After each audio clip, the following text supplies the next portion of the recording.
Welcome to the show. We are opening the doors to Coffin Nation. Go to coffin.nation.com. It starts March 15th, then it closes again on March 29th. This is the largest culture-building website in the world. It's an online community. We have a blast and a half. You're going to love it. So get on the mailing list by going to coffin.nation.com. We're going to talk about a story that's been in the news here all over the world, especially with respect to the Australian media, as it's been reported, and how Catholics around the world are reacting to the trial of George Cardinal Pell, the former Cardinal Archbishop of Sydney, before that Archbishop of Melbourne, Australia. Can and did someone like Cardinal Pell even get a fair trial? Something is seriously wrong with this verdict, and we're going to talk about it with a longtime friend of Cardinal Pell's, George Weigel, right here on The Patrick Coffin Show. Straight ahead.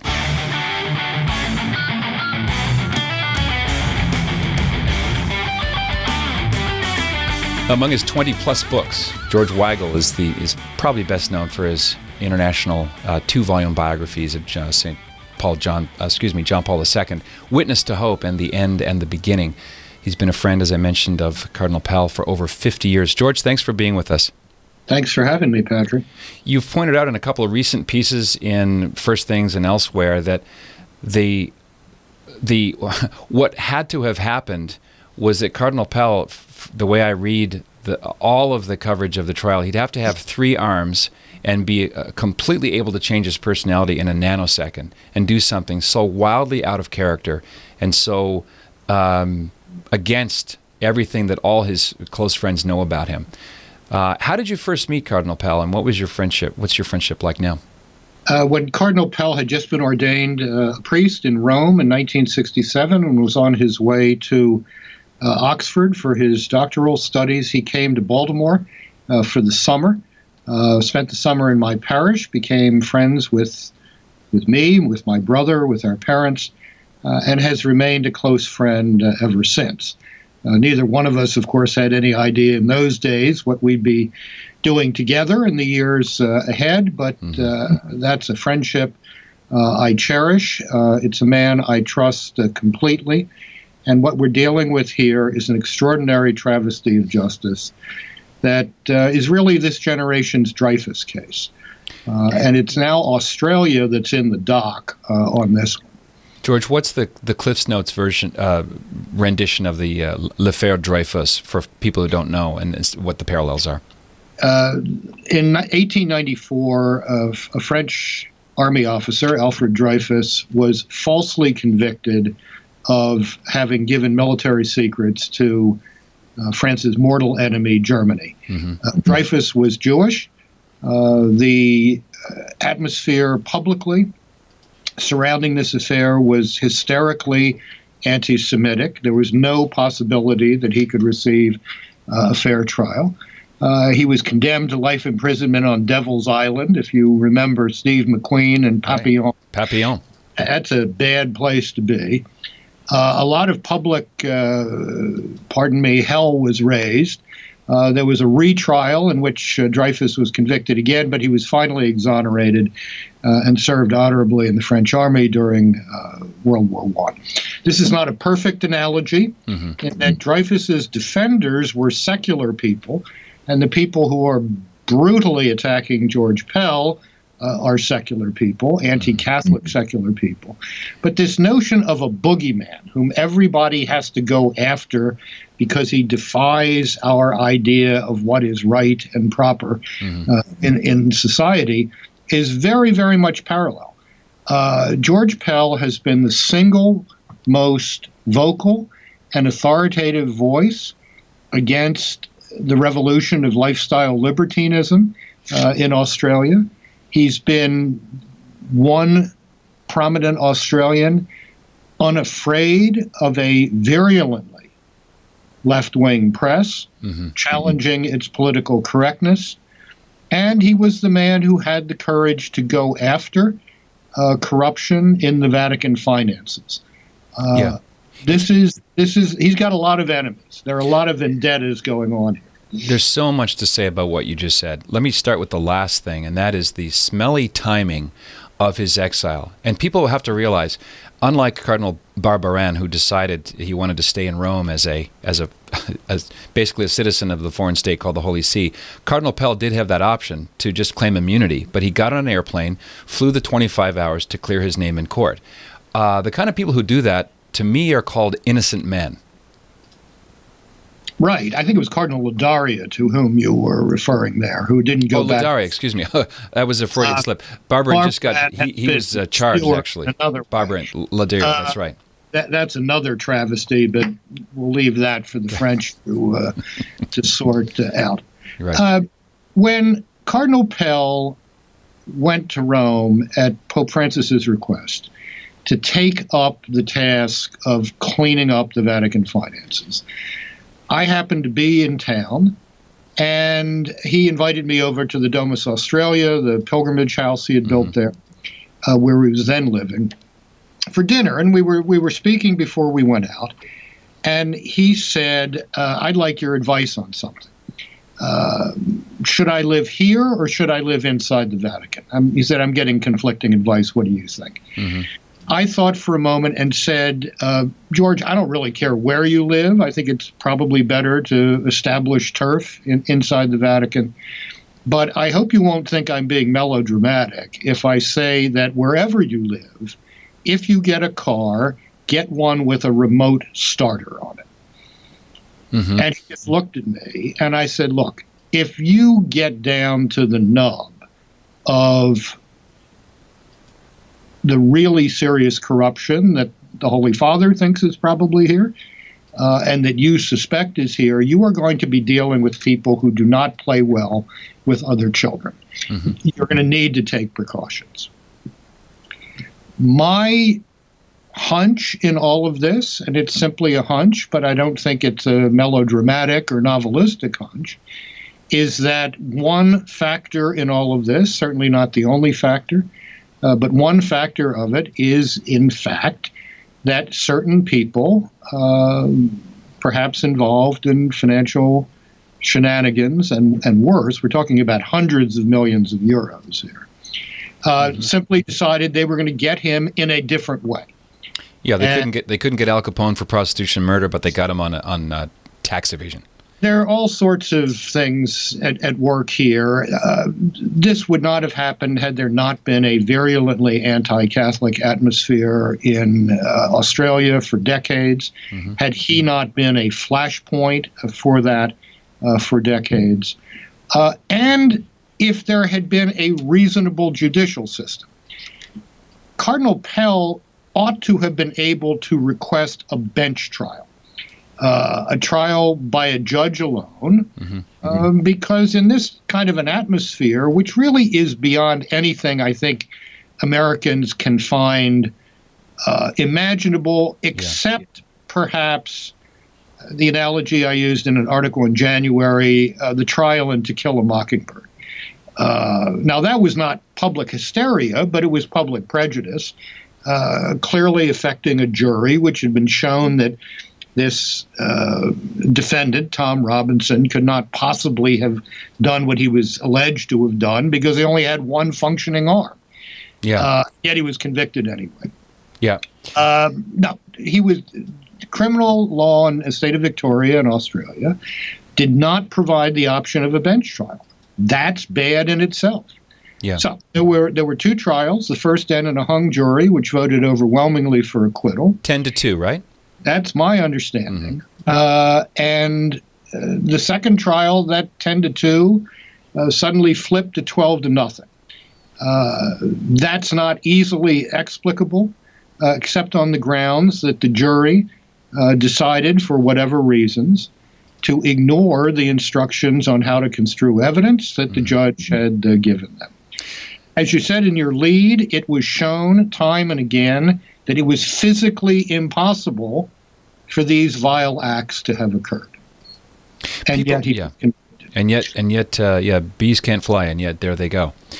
I think the American jury system, well known to us through media, films, TV, and if you've been called to a jury, you know there's such a thing as a voir dire, where there's intense interview process which precedes all the trials. I understand in Australia they don't do it quite that way, that there's not the kind of bias trigger that can happen and rule out certain people who obviously have an animus against either Catholicism or Cardinal Pell personally. I'm obviously not an expert in the two legal systems, but I understand there's some strange differences, like the media suppression, the gag order. We learned just weeks ago that the conviction came down in December. Why do they have all these gag orders?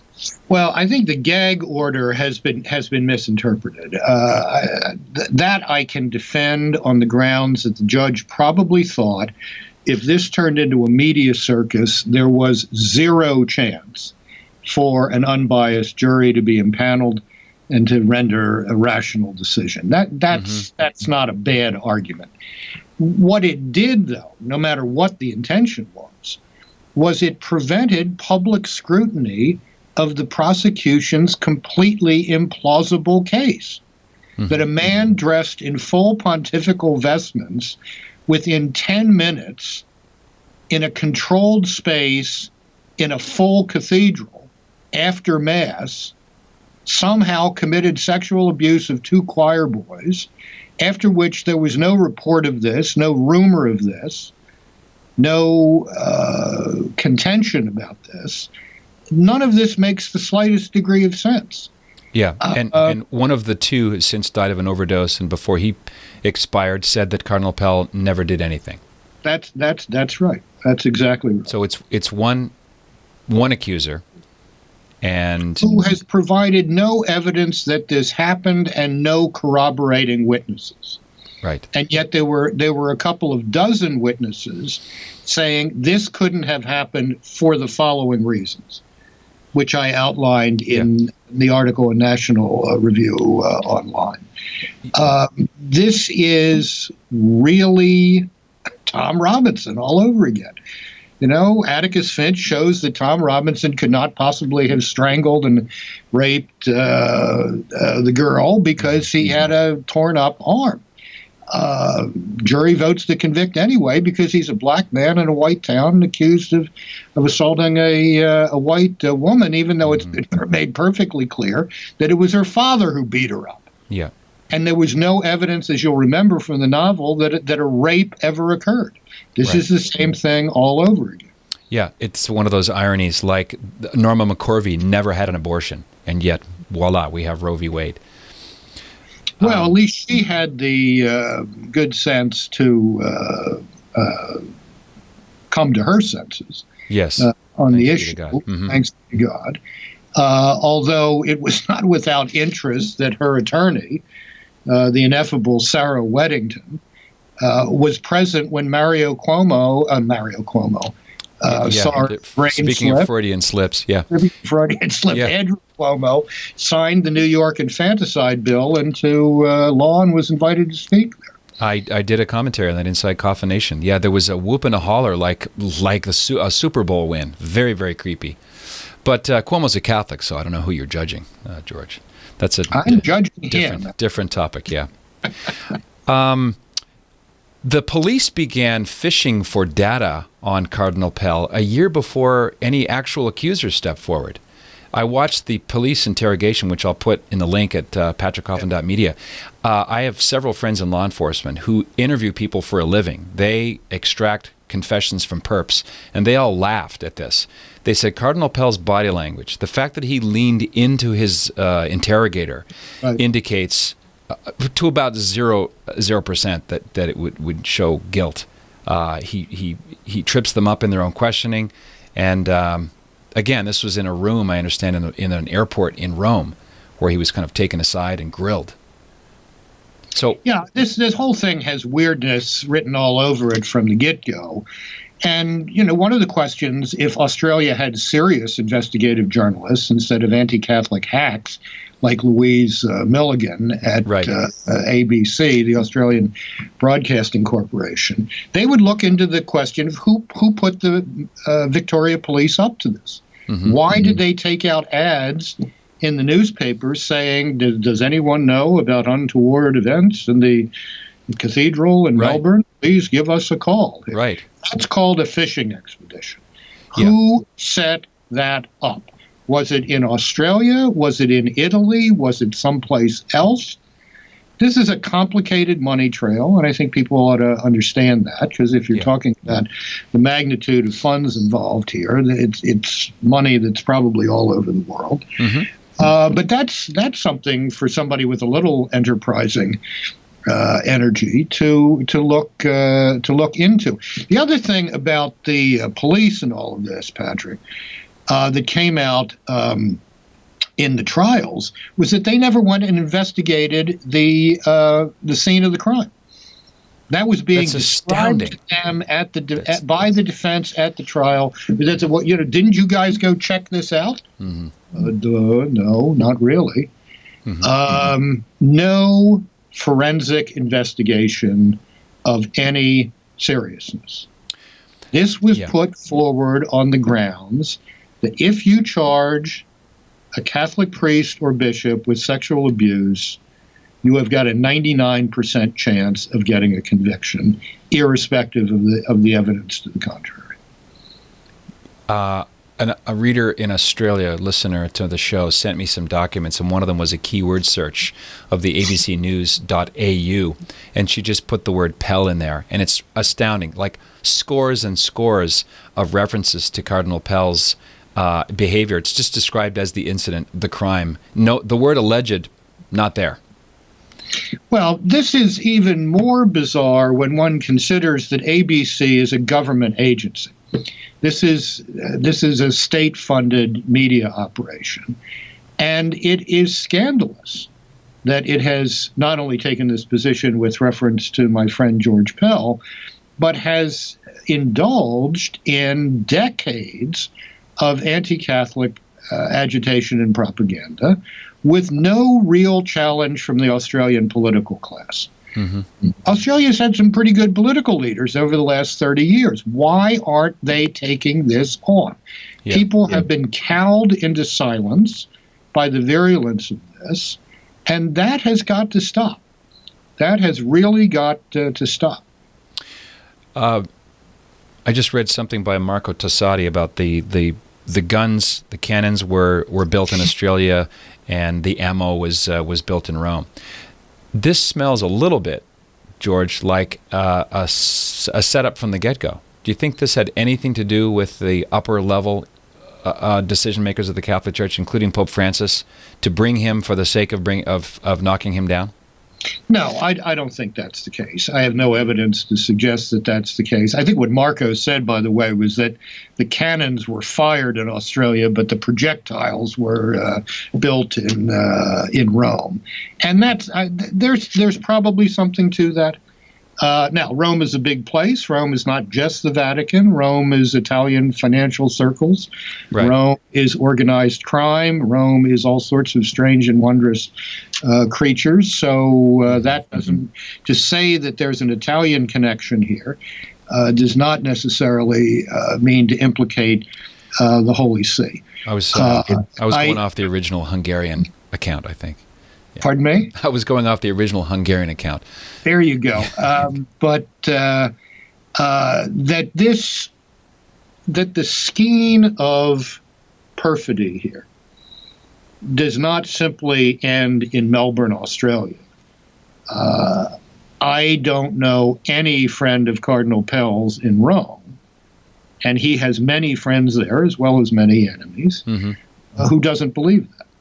Yeah, that there is some sort of connection between this inconceivable stuff and his work at the Pope's behest in getting at some serious problems in Vatican finance.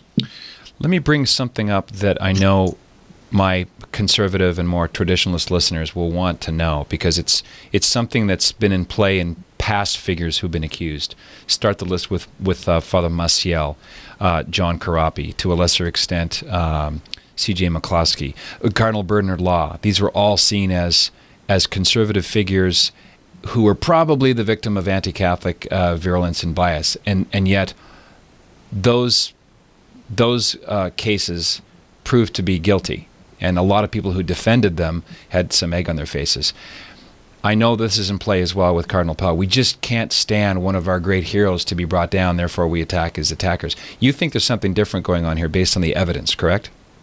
Yeah, as you said at the beginning, the Cardinal and I have been friends for over a half a century. My judgment on this is completely evidence-based, as is that of Andrew Bolt, a prominent Australian commentator who happens to be an atheist. Yeah. Miranda Devine, a columnist at the Sydney Morning Herald and a very, very brave woman. I also understand, and I hope this is true, that members of the judicial and legal community in Australia are getting very nervous about the way this thing has played out, and hope that the appeal process will address these problems of utter implausibility. I mean, does the phrase beyond a reasonable doubt mean anything? Yeah. In Australian legal circles these days, because there's far more than reasonable doubt about this verdict. And how were the jury members instructed about what that means? We'll never know. I don't know. I assume that will be under discussion in the appeal, and that the appellate judges will have to take that into account. I have no reason to think that the judge misinstructed the jury. I think there's a lot of reason to think or to speculate with some grounds, evidentiary grounds, circumstantial grounds, but real circumstances, that a jury presented with evidence that something could not have happened, then decides that it did, is either ignoring the judge's instructions on how to construe evidence, or is so determined to play to its own biases. If Catholic priest is accused, Catholic priest must be guilty. Yeah. That they're simply incapable of rendering a rational decision. Now, what we have to hope for going forward here is that the appellate panel of judges recognizes that this was what is called in Australian law an unsafe verdict. Unsafe verdict is one in which the jury reaches a decision that it is determined it could not have rationally received on the evidence. And this was manifestly that. But here's another thing to be said about the process. I'm not a lawyer, but I think it's possible under certain circumstances in our system for the judge to receive a verdict from a jury, sort of look at the jury and say, thank you very much. You got that wrong. Go home. I'm throwing this out. This is an irrational verdict. And that was evidently impossible in this case. So I don't get it. I mean, it's a very, very strange legal system. There were other accusations that had been floating around that had been dismissed utterly, involving a 1970s era story involving a swimming pool. And I understand that the swimming pool case is now being resurrected. No, my understanding is that those were thrown out. Those were thrown out the same time that the sentence, right before the sentencing hearing. Yes, but I put him in jail. Those were dismissed. The prosecution dropped them. I'm going to have to relook. I thought in the wake of the verdict, the people who were the 1970s era accusers were angry that they were dropped. But then I have no idea whether they're angry. I'll look it up and put it in. Is that the prosecution dropped those charges because they knew they were unprovable. Yeah, it's civil. Well, look. I mean, we're in the realm of speculation completely here. But if you're a prosecutor who knows you're on very, very thin ice anyway, and that you have somehow miraculously flipped an overwhelming verdict for acquittal, ending in a hung jury to a 12-0 for conviction, you may just decide to, fold your hand, take your chips, and go home here, rather than risk another catastrophe down the line. Well, then again, if it's a civil trial, then money is the only outcome. I have no idea what the nature of that was, whether that was civil or criminal. So, yeah, BBC is reporting that he is to be sued. This is as of 2 days ago, over the 1970s allegations. So there's just a big pile well, let it sue. I mean, this is we're reaching a state of public hysteria and whatnot, where some very, very dubious characters are likely pressing ahead here, feeling they've got the bit in their teeth. Right. I did a commentary inside Coffin Nation on I did a a compilation of caricatures of Cardinal Pell that have appeared in the last 2 years in the media. He's a rat, he's a devil, he's a demon. Yeah. He's always, they pick the most unflattering photo. And I was very moved. I got a little choked up at him walking out of the courtroom. He's a 78-year-old man, walks with a cane, a former, great kind of athlete that I understand. I've never met His Eminence, but in full disclosure, I interviewed him a few times. Very proud to have his name as an endorser on my book on Humanae Vitae. And there he is, being screamed at. You're this, things I can't even say on a family show. Just baying, just the crucify him spirit there is chilling. Yeah, it really is. It really is bad. And again, the question arises: how can there be impartial justice under these circumstances? Mm-hmm. There's another dimension to this, Patrick, that we might want to get into briefly, just to help set the background a little bit. This is not just anti-Catholic vendetta time. There's a political dimension to this. George Pell was a protege of one of the most remarkable Catholic figures of the mid-20th century, a fellow named Bob Santamaria. It is not an exaggeration to say that Bob Santamaria saved Australia from communism after the Second World War by going to war with very strong communist elements in the Australian trade union movement, which, if they had been victorious, would have pushed Australia far, far to the left and perhaps beyond that. Santamaria was, in that sense, a kind of George Meany figure in Australia. Big labor union man, but fierce anti-communist, much formed by the social doctrine of the Church, particularly Pius XI. Mm-hmm. That put Santamaria squarely in the crosshairs of the Australian left for decades. He then, from their point of view, further blotted his copybook by supporting Paul VI in 1968, when Humanae Vitae was issued. Mm-hmm. So Bob Santamaria was a highly controversial figure. He took the young George Pell under his wing. They were very close friends.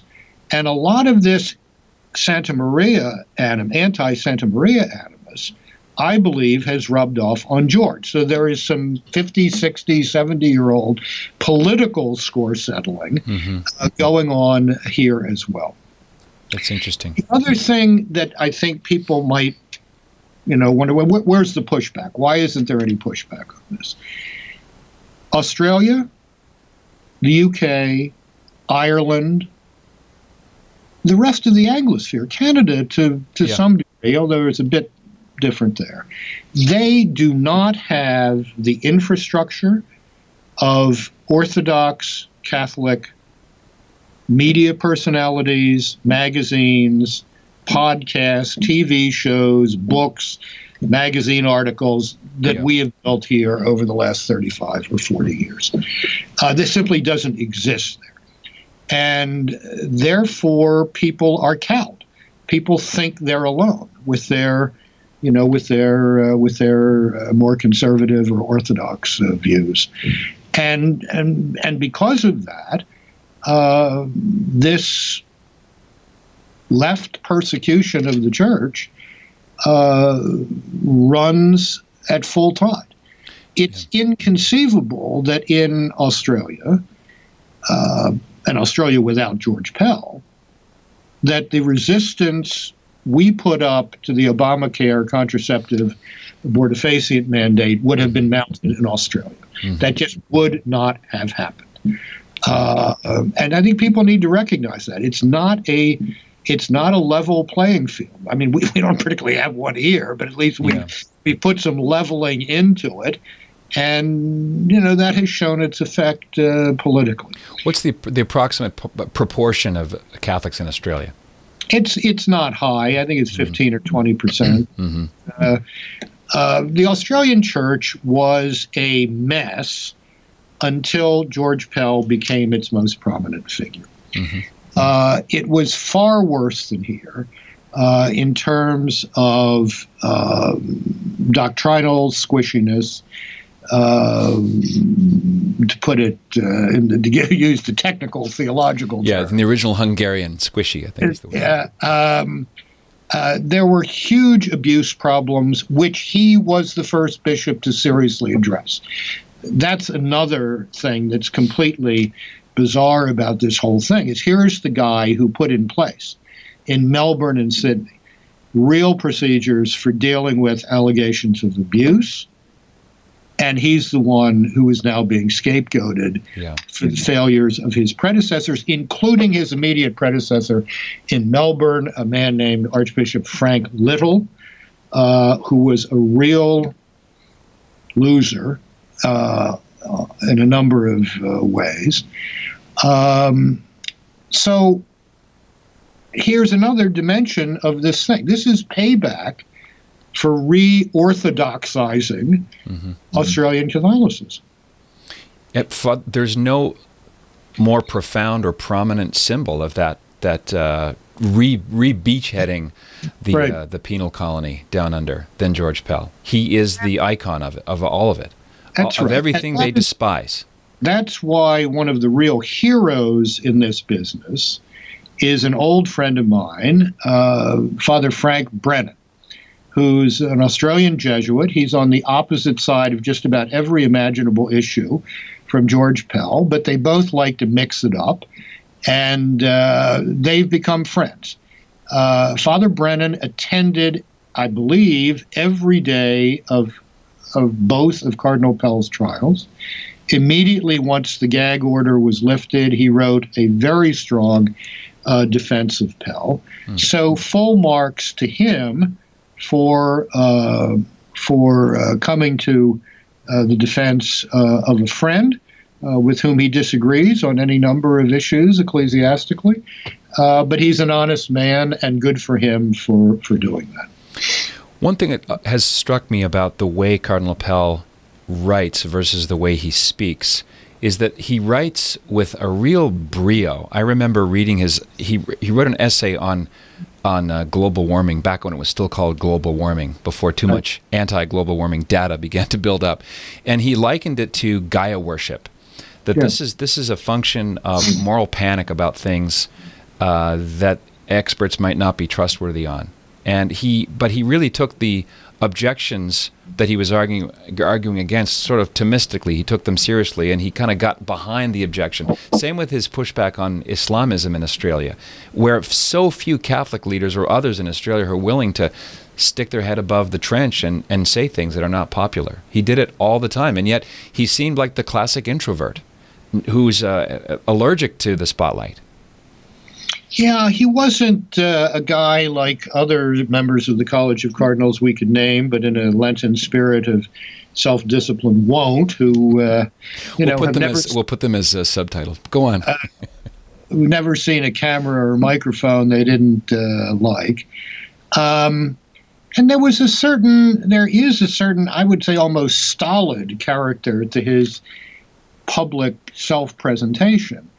And yet everyone who knows this man knows he's utterly charming in person, wonderful with kids, a deeply compassionate pastor who knows a lot about the faults of the human condition and wants to help heal them. George Pell was not a defender of orthodoxy to be different or to lift himself up under a conservative pontificate. Yeah. he was a defender of orthodoxy because he thinks it makes for human happiness and human flourishing and ultimately beatitude.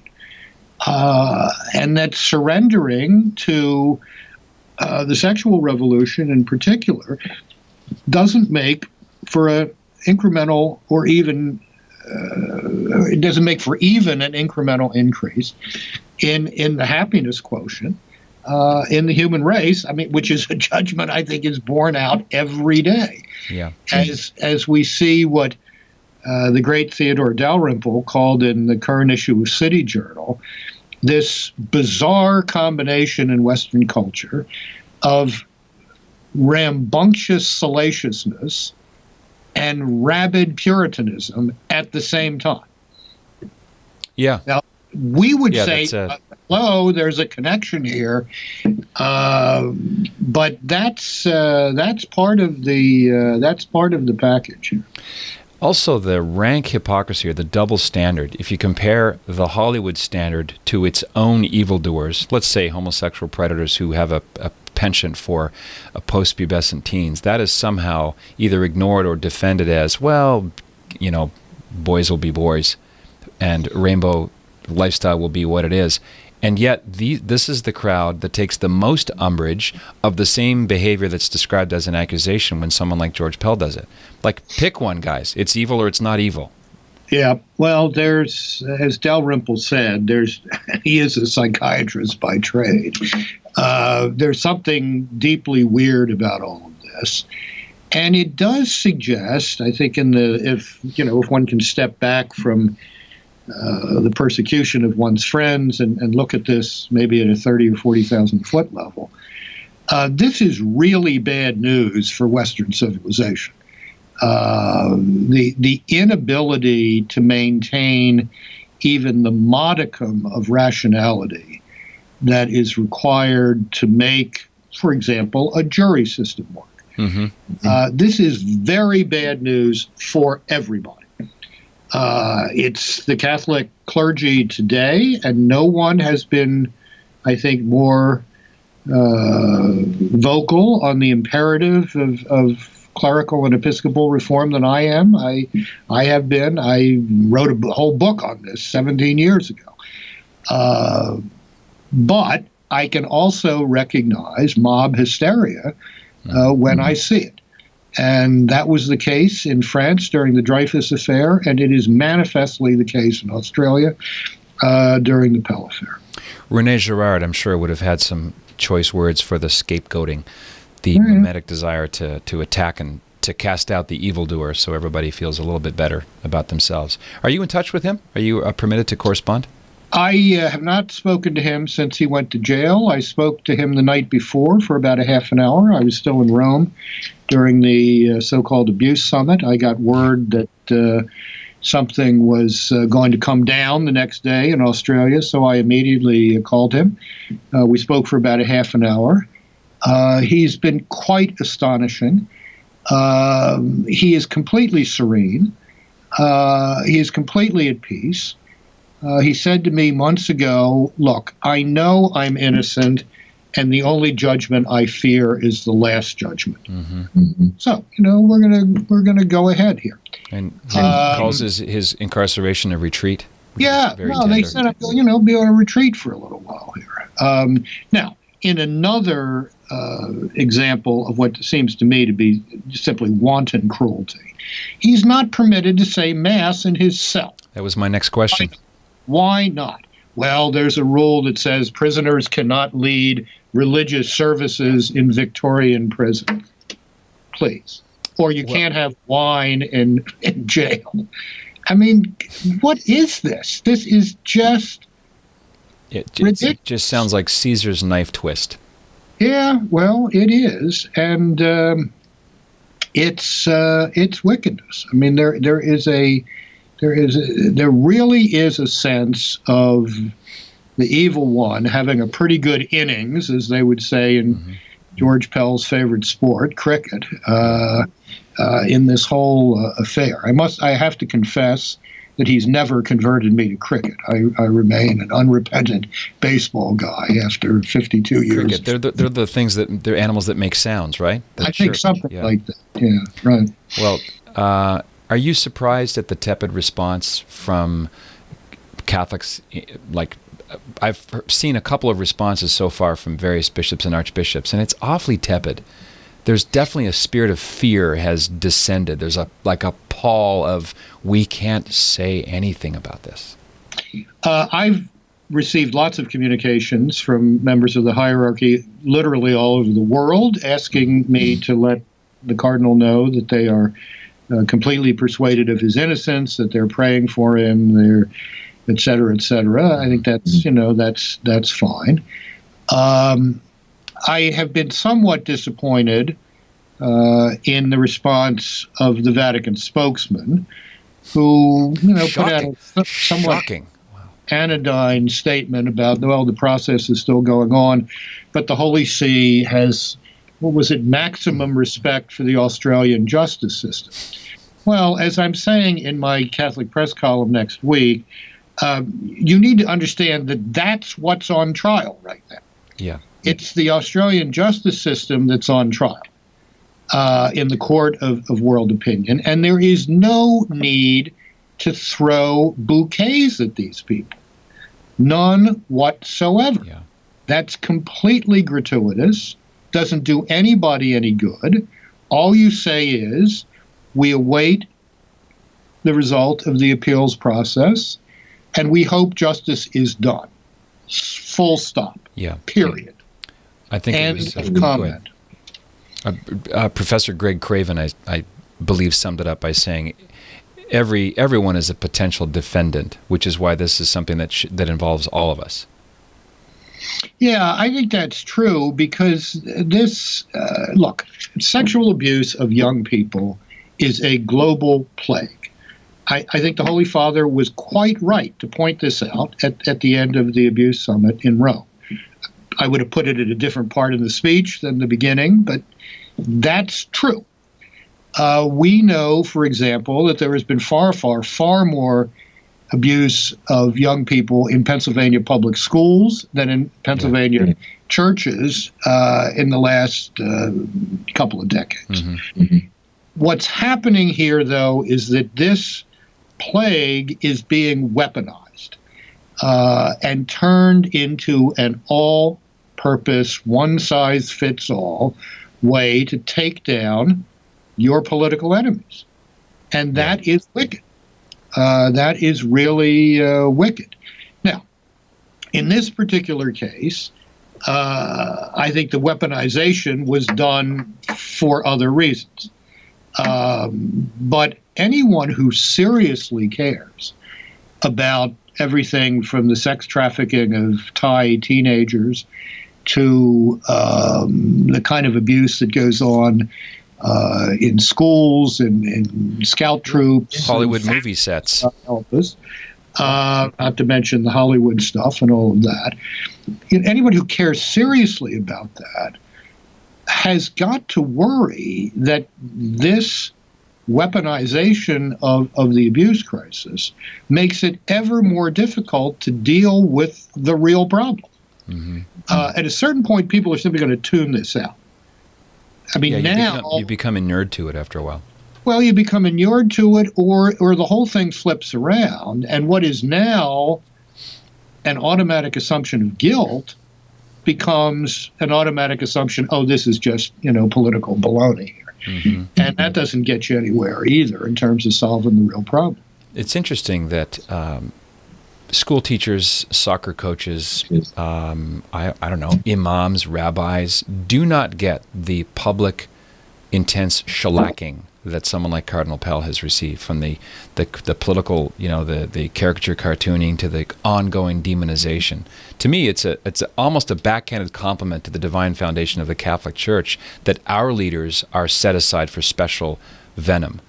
There's like somehow an instinct or an intuition that the Catholic Church is not like the Foursquare Gospel Church on the corner. Thoroughly ecumenical statement there, Patrick. I see you've given up ecumenism for Lent here. That's interesting. Triumphalism are us. What can I say? Go ahead. What makes, of course, the Catholic target so attractive is that you can add to the charge of abuse the charge of hypocrisy. Yep. It's not an accident, as our Marxist friends used to say, that this assault is being mounted on the last institutional barrier to the triumph of lifestyle libertinism throughout the world, and the triumph of the dictatorship of relativism in imposing lifestyle libertinism. Yes. So that's surely part of the package as well. The other thing that I think I became aware of only in Rome last month, where there is not a lot of media hysteria over the abuse crisis, George Pell, or anything related to those two, is that one of the reasons why people are so upset in the U.S., and in many cases rightly so, is that we actually take the church seriously. Yeah. Whereas in Italy, there is something between cynicism and nihilism, as a prominent Italian journalist said to me a couple of weeks ago. And people, what do you expect? Culture of man. We expect more because we believe more. And, that's not a statement of pride, but it is a reality. And this is something I think the bishops need to come to grips with a bit more. It's the most faithful Catholics who are most upset right now. Yeah, and who are demanding something that be done. Even though they often don't understand that a lot has been done over the last 17 years. But they need to understand this is not your Christmas and Easter people who are, really unhappy. It's your regulars. It's your the people who take the new evangelization seriously, who want you to do something, bishops, in order to make our work as evangelists possible. Yeah. Well, I think the word do is the operative one. That's the verb, do. I think a lot of us feel that we're just waiting out this papacy, to be frank, because there's lots of words. There's an 8-point plan, but it's more speak than do, which is frustrating. The Rome meeting, I think, was frustrating in a number of ways, but from an American point of view, I think we got what we wanted, which was a green light to go ahead and do what the bishops wanted to do last November, and to put in place systems of episcopal accountability that include serious lay involvement. I think we're going to get that, and I think it was important that the Rome meeting give what seems to have been a green light for that. Well, there were lots of other things that should have been discussed in those 4 days and weren't. But we, meaning, the Americans who were supporting Cardinal DiNardo and the leadership of the Bishops' Conference, I think we got what we wanted. Well, that's a very charitable spin. You're practically Canadian in your nice reply there. We'll see what happens. I'm just a truth teller, Patrick. And very ecumenical. Jesuits, Dominicans, everything. Yeah, right. We'll close with I have a question about the Yankees fans are not included, but that's what fans? Yankees fans are not included in the breadth of my. Of course not. Right. There has to be triumphalism step in at some point. I note the high contrast in the approach and the attitude people have, at least in the media industrial complex, toward Theodore McCarrick and Cardinal Pell. You have proven, verified, decades long of young lives destroyed, both preteens and seminarians who just went through the ringer with McCarrick, who rose so high in the hierarchy over so many decades. And I'm just talking about the optics here, his perceived punishment is to be like the rest of us. He's reduced to the lay state. He's not excommunicated. He's not going to jail. He gets 3 squares in idyllic Kansas and linen sheets, compared to the high-tech lynching that Cardinal Pell has received. It's really an astounding contrast to me. To say to someone who was no friend of mine, quite the opposite, in fact, but to say to that man, you may not celebrate Mass on Sunday for the first time in 60 years, 8 months, and 2 weeks, or whatever it was, that's pretty hard stuff. If he has any capacity for reflection now, that's really bringing the hammer down. You think so, really? Yeah, I do. And he will not be living on the Capuchins or with the Capuchins in the wilds of western Kansas for very much longer.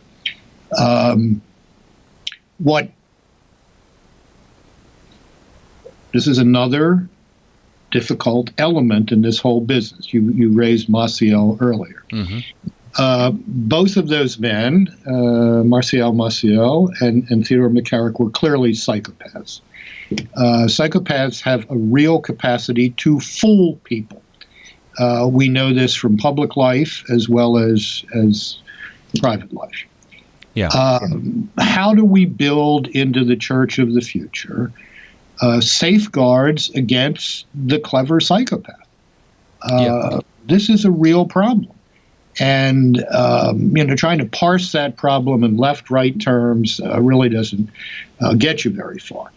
But that is an under-discussed facet of all of this. And it's why it's important going forward in this reform process, in seminary recruitment and seminary formation, in post-ordination continuing priestly formation, in the selection of bishops, to know what the red flags are when the red flags for both abusive behavior and stuff worse than that. I mean, patterns of psychopathology. We really need a distant early warning system here to prevent this going forward. Well, according to the John Jay report, the 81 percentile would be a pink flag, but I get the metaphor.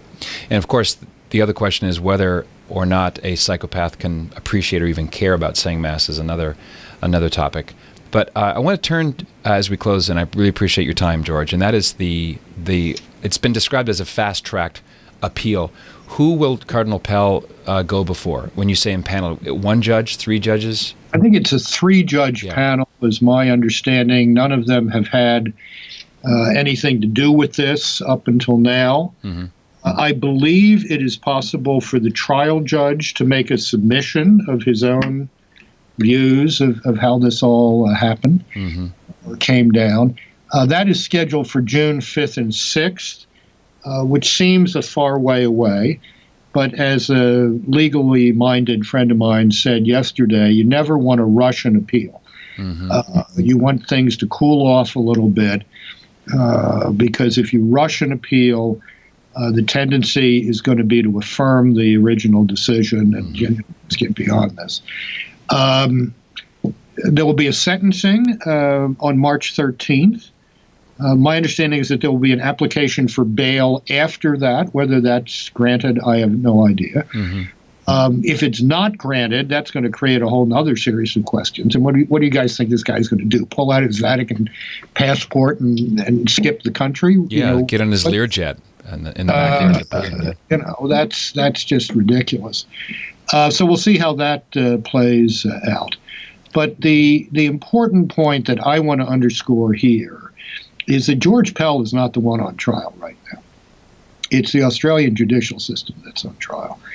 And both for the sake of my old and dear friend, but also for the sake of a country that I've had a lot of esteem for over the years, I hope they get it right at the end, because they haven't gotten it right at any point along the line for the past 2 years. I understand legal experts say he has a very good chance because of the unsafe conviction concept you were talking about. I thought he had a very good chance even in the trials. So it remains to be seen whether that system can be made to function properly. I understand his former attorney Robert Richter probably bitterly regrets his intemperate outburst where he seemed to, in a number of things, poo-poo the severity of abuse like that. And I'm glad he's gone. I think the chances are increased. I was not there, but I spoke to someone who was there. And my informant said that sentencing hearing was like something out of Kafka. You had three actors, the judge, the prosecutor, and the defense attorney, none of whom believed that what they were arguing about was true. But they were going through the motions of this because that's what the system required of them. So that's the latest bizarre twist in this. Yeah. Well, it's just one bizarre twist after another. It is. Yeah. George Weigel, thank you so much for joining us. I know we negotiated up a little bit on the time. I appreciate you carving yours out. Let's do it again sometime on a more pleasant topic down the road. I would enjoy that. Thank you for all that you do, and thank you for allowing me to speak so freely about something I obviously care about a great deal. Excellent. I want to wish you and yours a grumpy Lent. Thank you. Before we go, I want to mention we're going to Germany, Catholic Germany, next March 17th through 25th. Father Willie Raymond, who is leading the canonization cause of Father Patrick Peyton, will be our spiritual director. We're going to see Regensburg, learn all the background to Pope Benedict XVI's speech there. Germany is so beautifully Catholic, and it's going to culminate in the live Oberammergau Passion play. There's an early bird, which you should take advantage of. So don't pay the procrastination tax. That goes away at the end of April. patrickcoffin.media/pilgrimage. patrickcoffin.media/pilgrimage. Love to have you aboard. George, thanks for joining us today. Thank you, Patrick. This is the Patrick Coffin Show. Be a saint. What else is there? Hey, this is Patrick Coffin. If you like what you see and hear and you want to see and hear more, consider joining Coffin Nation as a full member. Just click right here and find out more about what that means. Nipsey, my fedora. That's Coffin Nation, the world's largest online community of culture builders. Click right here. See you on the inside.